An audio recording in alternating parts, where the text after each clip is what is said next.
Hello बच्चों, start करते हैं चैप्टर 10 वेक्टर अलजेब्रा। इसमें आपने वेक्टर अलजेब्रा में टू टाइप ऑफ क्वांटिटी के बारे में पढ़ना है। तो फर्स्ट क्वांटिटी है आपके पास स्केलर क्वांटिटी, स्केलर क्वांटिटी, ठीक है। सेकंड है आपके पास वेक्टर, वेक्टर क्वांटिटी। अब बच्चे वेक्टर और स्केलर में आप क्या जो नोट करते हैं, क्या मेजर करते हैं? स्केलर क्वांटिटी में आप मेजर करते हैं एरिया, सेकंड आप करेंगे डिस्टेंस, थर्ड आप करेंगे इसमें वर्क डन, फोर्थ आप इसमें करेंगे वॉल्यूम, नेक्स्ट आप इसमें करेंगे लेंथ। आप यहाँ पे वेक्टर में आप करेंगे डिस्प्लेसमेंट, और आपके पास इसमें आएगी वेलोसिटी, फिर आएगा आपके पास यहाँ पे फोर्स, एक्सीलरेशन,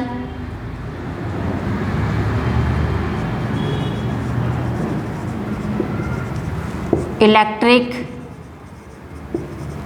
ठीक है। और यहाँ पे आपके पास आएगा मास, ठीक है, एक्सेट्रा, और यहाँ पे भी एक्सेट्रा, ठीक है। और भी आ सकते हैं आपके पास चीज़ें। स्केलर क्वांटिटी में मेन चीज़ आपने देखना है, ओनली मैग्नीट्यूड आपको दिखेगा। यहाँ पे क्या दिखेगा? Only magnitude. मैग्नीट्यूड मतलब मस्कुलर स्ट्रेंथ, मस्कुलर स्ट्रेंथ। और यहाँ पे आपके पास होगा magnitude and direction, magnitude and direction. Okay बेटा, वेक्टर क्वांटिटी में आपको जो मेजर करना होगा वहाँ पे आपको मैग्नीट्यूड और डायरेक्शन दोनों दिया जाएगा, बट स्केलर क्वांटिटी में ओनली मैग्नीट्यूड होगा, ठीक है। चलिए अब बच्चे हमारे पास ये आपको स्केलर क्वांटिटी में पता चल गया आपको इसमें क्या मेजर करना है, और वेक्टर क्वांटिटी में आपको क्या मेजर करना है, ठीक है। अब हमारे पास what is a vector? Vector क्या है? वेक्टर जैसे बेटा हमारे पास यही डेफिनेशन जो वेक्टर की है वो यही है, a quantity in which magnitude as well as direction is given, ठीक है। जब आपको क्या दिया जाएगा, एक क्वांटिटी में उसके पास मैग्नीट्यूड भी होगा और डायरेक्शन भी होगा, तो that quantity is called vector quantity. अब एग्जांपल ले लेते हैं। हमारे पास एक ये डायरेक्टेड लाइन है ए, और ये बी पॉइंट है, ये एरो दिया गया है इसमें, मतलब ए और बी में जो डिस्टेंस है आपको डायरेक्शन भी बता रहा है यहाँ पे, इसको आप बोलेंगे डायरेक्टेड लाइन, ठीक है, क्योंकि इसमें डायरेक्शन गिवन है, ए से बी तक जा रहा है ये, तो इसको आप डिनोट जब करते हैं वेक्टर को, वो ए बी ऊपर एरो आता है, ठीक है। और अगर इतना ही डिस्टेंस आपको ए ये वाला दिया है स्मॉल ए, तो हमारे पास और हम इसको ये भी नाम दे सकते हैं, स्मॉल ए के ऊपर एरो, ये भी आपका वेक्टर डिनोट करता है, ठीक है बेटा। चलिए नेक्स्ट जो आपका टॉपिक है वो है आपके पास पोजीशन वेक्टर। तो वो आपका जो नेक्स्ट टॉपिक है वो है आपके पास पोजीशन वेक्टर। तो आप ये वाला नोट कर लीजिए। चलिए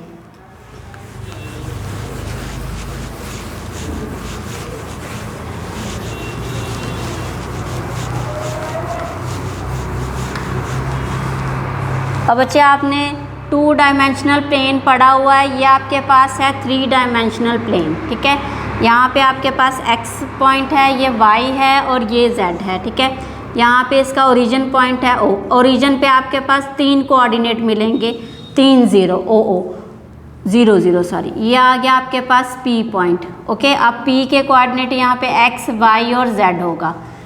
3 डायमेंशनल प्लेन है, इट मीन्स यहाँ पे थर्ड जो कोऑर्डिनेट आ जाएगा वो z का आ जाएगा, ठीक है।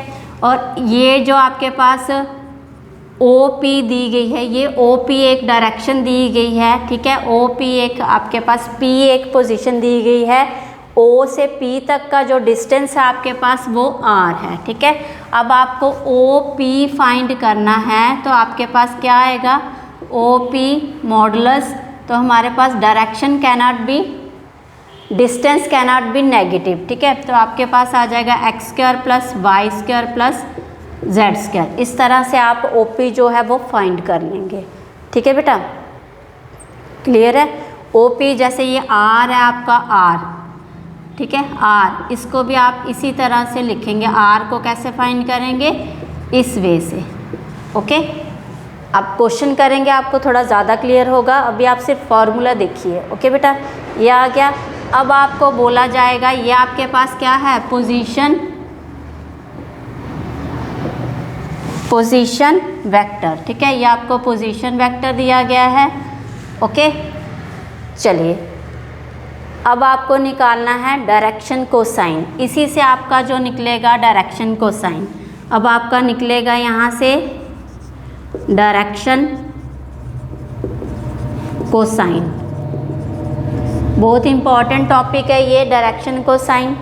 अब यहाँ पे आप देख रहे हैं ये हमारे पास OP एक डायरेक्शन दी गई है, ठीक है बेटा।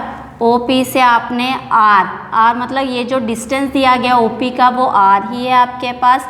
इसी R को आपको फाइंड करना है, तो आप क्या निकालेंगे, कैसे, square root x square plus Y square plus Z square से आप R की वैल्यू फाइंड कर लेंगे, ओके। अब आपको निकालना है डायरेक्शन कोसाइन।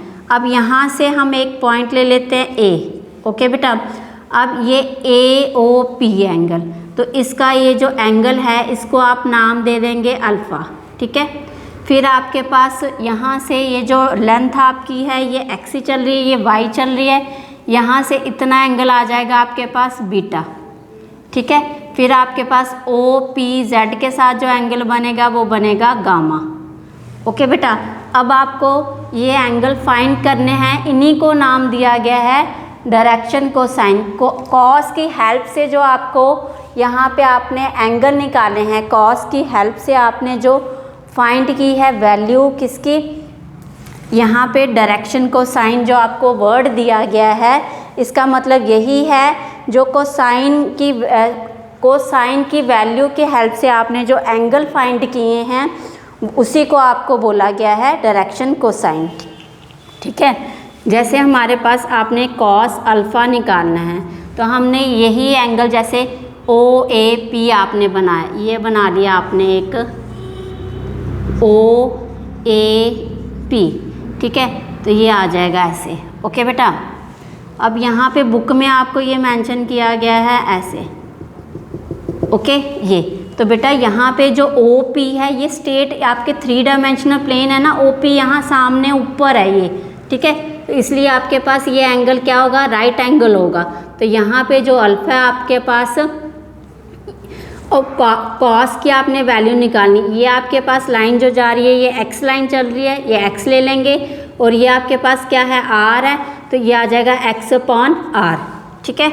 ऐसे ही हमारे पास कॉस बीटा आ जाएगा y/r, फिर आपके पास कॉस गामा आ जाएगा z/r, ठीक है। इन्हीं को कॉस जो कोसाइन डायरेक्शन कोसाइन में cos alpha, cos beta, cos gamma है वो L के भी इक्वल है, M के भी और N के भी। मतलब कॉस अल्फ़ा को आप L भी लिख सकते हैं, कॉस बीटा को M भी, कॉस गामा को N भी, ठीक है।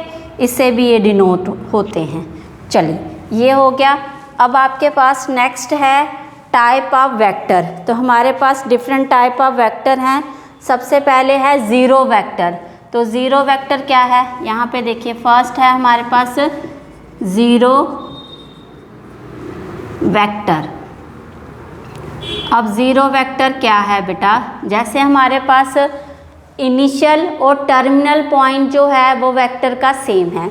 जैसे आपके पास ये ट्राइंगल आपने लिया एक, ओके बेटा, यहाँ पे आपके पास A B C पॉइंट, ये एरो लगा है यहाँ पे, फिर ये एरो घूम के आ गया इससे, तो मतलब इनिशियल और टर्मिनल पॉइंट आपका सेम हो गया। तो इट मीन्स आपके पास ये आंसर क्या देगा, 0 देगा, ओके। सेकंड पॉइंट आपके पास है यूनिट वेक्टर। क्या है, यूनिट वेक्टर। यूनिट वेक्टर में आपके पास बेटा जैसे आपके पास R है, इसकी वैल्यू वेक्टर की 1 आएगी, ओके। कोई भी वेक्टर आपके पास अगर यूनिट वेक्टर है तो उसका आंसर क्या आएगा, 1 आएगा।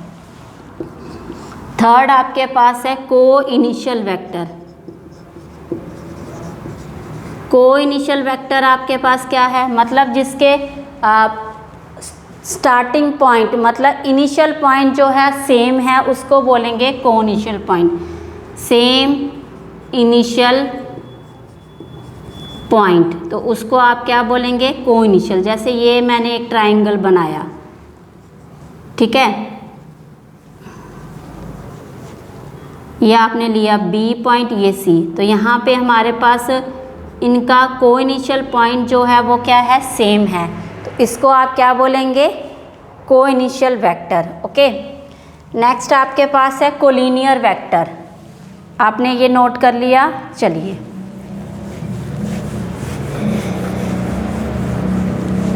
नेक्स्ट हमारे पास है fourth one, collinear vector. Collinear vector, collinear vector में बेटा हमारे पास 2 वेक्टर दिए जाएंगे, वो क्या होंगे, जैसे ए वेक्टर दिया गया है और ये नीचे आर वेक्टर दिया गया है, ठीक है। ज़रूरी नहीं है इनकी जो डायरेक्शन सेम हो, मैग्नीट्यूड सेम हो, इनके ये क्या होने चाहिए, आपस में पैरेलल होने चाहिए। कोलिनियर वेक्टर में क्या है, बोथ आर पैरेलल वेक्टर, ठीक है, उसको आप क्या बोलेंगे, collinear vector. Fifth one is आपके पास है इक्वल वेक्टर। इक्वल वेक्टर में आपके पास इसका मैग्नीट्यूड और डायरेक्शन सेम होनी चाहिए। जैसे ये वेक्टर आ रहा है आपके पास ए वेक्टर और आर वेक्टर, इनका मैग्नीट्यूड और डायरेक्शन जो है वो क्या होनी चाहिए, सेम होनी चाहिए, that are called equal vector.